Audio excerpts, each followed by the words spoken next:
Hi hello viewers, అందరికి welcome friends. మన ఛానల్కి స్వాగతం ఫ్రెండ్స్. నిన్నటి మ్యాచ్లో ఢిల్లీ వర్సెస్ కేకేఆర్ మధ్య మ్యాచ్లో ఢిల్లీ ఓటమిని అయితే చవిచూడడం జరిగింది. కేకేఆర్ 7 వికెట్ల తేడాతో ఘనమైన విజయాన్ని సాధించడం జరిగింది. సో నిన్నటి మ్యాచ్ వివరాలకు వెళ్ళే కంటే ముందు ఈరోజు లక్నో వర్సెస్ ముంబై ఇండియన్స్ మధ్య మ్యాచ్ అయితే ఉంది. ఈ మ్యాచ్ ఎవరిని విజయం వరుస్తుందని మీరు అనుకుంటున్నారో కామెంట్ బాక్స్లో కామెంట్ చేయండి. అదేవిధంగా ఈరోజు ఇండియా T20 వరల్డ్ కప్కి సంబంధించిన స్క్వాడ్ అనౌన్స్మెంట్ అయితే ఉంది. సో మంచి స్క్వాడ్ని పిక్ చేయాలని అయితే మనం అందరం మనస్ఫూర్తిగా కోరుకుందాం. ఎందుకంటే రాక 2-3 ఇయర్స్కి ఒక వరల్డ్ కప్ వస్తుంది కాబట్టి ఎలాగో ఓడిఐ వరల్డ్ కప్ నుంచి బయటపడి ఈ బాధలన్నిటికీ ఫుల్ స్టాప్ పెట్టేసి ఉండాలి. అలాంటివి మెరాకిల్స్ జరగాలి అంటే ఈ T20 వరల్డ్ కప్ అయితే సాధించి తీరాలని అయితే మనందరం మనస్ఫూర్తిగా కోరుకుందాం. సో అందుకని మంచి స్క్వాడ్ని పిక్ చేయాలని అయితే ఆశిద్దాం. అదేవిధంగా ఈరోజు ఇండియా వర్సెస్ బంగ్లాదేశ్ మధ్య సెకండ్ T20 జరగబోతుంది 3:30కి ఇండియా స్టాండర్డ్ టైం. సో ఎలాగో ఫస్ట్ T20 ఉమెన్స్ మంచి శుభారంభం అయితే ఇవ్వడం జరిగింది కాబట్టి ఈ T20లో కూడా గెలిచి 2-0తో లీడ్లో ఉండి మొత్తంగా 4-1తో గెలిచినా పర్వాలేదు, 3-2తో గెలిచినా పర్వాలేదు. కాకపోతే 3 మ్యాచెస్ అయితే కంపల్సరీ గెలవాలి టీమిండియా. ఎందుకంటే అలా గెలిస్తేనే సిరీస్ మన వశం అవుతుంది. అదేవిధంగా ఇంకా T20 వరల్డ్ కప్కి కూడా వాళ్ళకి చాలా టైం ఉంది కాబట్టి సిరీస్ల నుంచి నేర్చుకోవాల్సిన తప్పుల నుంచి నేర్చుకోవాల్సిన అవసరం అయితే లెసన్స్ అయితే ఎన్నో ఉంటాయి. ఓకే ఫ్రెండ్స్, ఇక లేట్ చేయకుండా మనం మ్యాచ్ వివరాలకి వెళ్ళిపోదాం. Let's move in to the topic. Hi hello viewers, అందరికీ వెల్కమ్ ఫ్రెండ్స్. మన ఛానల్కి స్వాగతం. మా ఛానల్లో మీకు కనుక వీడియోస్ నచ్చితే లైక్ చేయండి, షేర్ చేయండి, కామెంట్ చేయండి మరియు సబ్స్క్రైబ్ చేయండి. మరిన్ని నోటిఫికేషన్స్ కోసం పక్కనే ఉన్న బెల్ ఐకాన్ని ఆల్ పైన ట్యాప్ చేయండి. ఆల్ పైన ట్యాప్ చేయడం ద్వారా మేము చేసే ప్రతి తాజా వీడియోలని నోటిఫికేషన్లో పొందగలరు.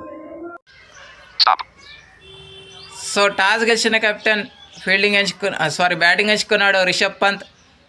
సో మంచి స్టార్టే వచ్చింది అనుకోవడానికి చెప్పుకునే కంటే యావరేజ్ అని చెప్పుకోవచ్చు. ఎందుకంటే ఫస్ట్ ఓవర్లో వికెట్ పడాల్సింది, కాకపోతే అది రివ్యూ తీసుకోలేదు. అది కేకేఆర్ పాయింట్ ఆఫ్ వ్యూలో గుడ్ సైన్. ఎందుకంటే ఒకవేళ ఆ రివ్యూ కనుక తీసుకుంటే కోల్పోయేది. సో సెకండ్ ఓవర్ నుంచి వికెట్ల పతనం అయితే స్టార్ట్ అయింది. ఇనిషియల్గా పృథ్వీ షా 12 రన్స్ వేసి అవుట్ అయిన తర్వాత వెంటనే పేసర్ మేకర్ కూడా 13 రన్స్ వేసి అవుట్ అయ్యాడు. ఆ తర్వాత క్రమక్రమంగా వికెట్స్ అయితే కోల్పోవడం జరిగింది. అభిషేక్ పోరెల్ రావడం జరిగింది 1 డౌన్లో. రిషబ్ పంత్ అండ్ అభిషేక్ పోరెల్ మధ్య 30+ పార్ట్నర్షిప్ అయితే రావడం జరిగింది. అది ప్రజెంట్ టాప్ స్కోర్ పార్ట్నర్షిప్ వరకు అని చెప్పుకోవచ్చు. సో ప్రజెంట్ టాప్ స్కోర్ వరకు అని చెప్పుకోవచ్చు. ఆ తర్వాత క్రమక్రమంగా వికెట్స్ అయితే కోల్పోవడం జరిగింది. 9th వికెట్కి కుల్దీప్ యాదవ్ ఒక ఎండ్లో మంచి పోరాటం కనబరిచినప్పటికీ చాలా వరకు అయితే వికెట్స్ పడుతూ వచ్చాయి. సో 29 రన్స్ పార్ట్నర్షిప్ నెలకొల్పాడు. ఢిల్లీ క్యాపిటల్స్ నుంచి టాప్ స్కోరర్ కూడా తానే అని చెప్పుకోవచ్చు. 5 4లు 1 6 సహాయంతో 35 రన్స్ అయితే స్కోర్ చేయడం జరిగింది. సో 9 వికెట్స్ కోల్పోయి 153 రన్స్ అయితే స్కోర్ చేయగలిగింది ఢిల్లీ క్యాపిటల్స్. రిషబ్ పంత్, కుల్దీప్ యాదవ్ తప్ప ఎవరు కూడా అంతగా ఆకట్టుకోలేదని చెప్పుకోవచ్చు. రిషబ్ పంత్ 27 రన్స్ చేస్తే కుల్దీప్ యాదవ్ 35 రన్స్ చేశాడు.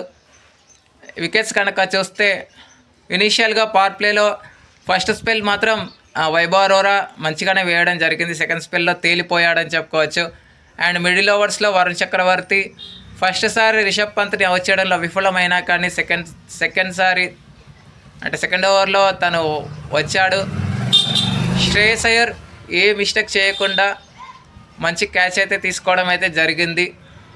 సో అక్కడితో 27 రన్స్ రిషబ్ పంత్ వ్యక్తిగత స్కోర్కి ఫుల్ స్టాప్ పడిందని చెప్పుకోవచ్చు.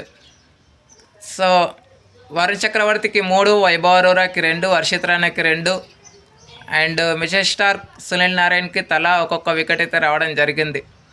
అనంతరం లక్ష్య ఛేదను ఆరంభించిన కేకేఆర్కి మాత్రం సూపర్ స్టార్ట్ అయితే లభించడం జరిగింది. Phil Salt and Sunil Narayan మంచి పార్ట్నర్షిప్ అయితే నెలకొల్పడం జరిగింది. 79 రన్స్ ఓపెనింగ్ పార్ట్నర్షిప్ అయితే తీసుకురావడం జరిగింది. అండ్ ఫిల్ సాల్ట్కి చిన్నపాటి లైఫ్ అయితే రావడం జరిగింది. తను అవుట్ అయ్యేది 3వ ఓవర్లో అవుట్ అయ్యేవాడు. కాకపోతే విలియమ్స్ క్యాచ్ డ్రాప్ చేయడంతో పవర్ ప్లేలోనే తన యొక్క 15 అయితే కంప్లీట్ చేసుకోవడం జరిగింది Phil Salt. So power play అయిపోయిన వెంటనే అక్షర్ పటేల్ రావటం, అక్షర్ పటేల్ బౌలింగ్లో సునీల్ నారాయణ్ 15 రన్స్కి అవుట్ అవ్వడం జరిగింది. ఆ తర్వాత 1 డౌన్లో రింకు సింగ్కి ఆపర్చునిటీ వచ్చింది, కానీ దాన్ని గ్రాప్ చేసుకోలేకపోయాడని చెప్పుకోవచ్చు. సో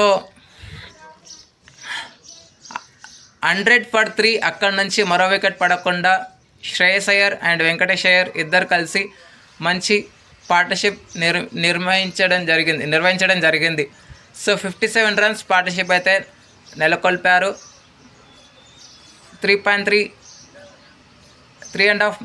ఓవర్స్ మిగిలి ఉండగానే ఈ రన్ చేజ్ అయితే పూర్తయిందని చెప్పుకోవచ్చు. ఎక్స్ట్రాస్ విషయంలో ఢిల్లీ క్యాపిటల్స్ కంటే కేకేఆర్ ఘోరంగా ఇచ్చిందని చెప్పుకోవచ్చు. 13 ఎక్స్ట్రాస్ ఇచ్చింది. ఆ తర్వాత ఢిల్లీ క్యాపిటల్స్ జస్ట్ 4 ఎక్స్ట్రాస్ మాత్రమే ఇవ్వడం జరిగింది.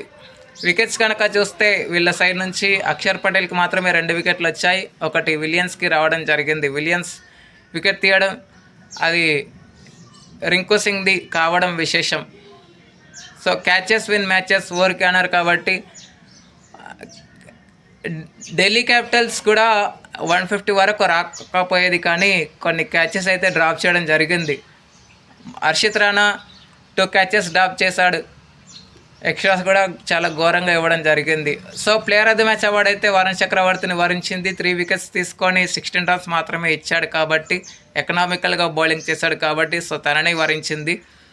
ఓకే ఫ్రెండ్స్, మరి ఈరోజు మ్యాచ్ ఎవరు విన్ అవుతారని మీరు అనుకుంటున్నారో ఎల్ఎస్జీ వర్సెస్ ఎంఐ మధ్య కామెంట్ చేయండి. Thank you friends. ఇలాంటి అప్డేట్స్ కోసం ఛానల్ని సబ్స్క్రైబ్, షేర్, లైక్, కామెంట్ చేయండి. మరొక అప్డేట్తో మీ ముందు ఉంటాను ఫ్రెండ్స్. అంతవరకు సెలవు, నమస్కారం.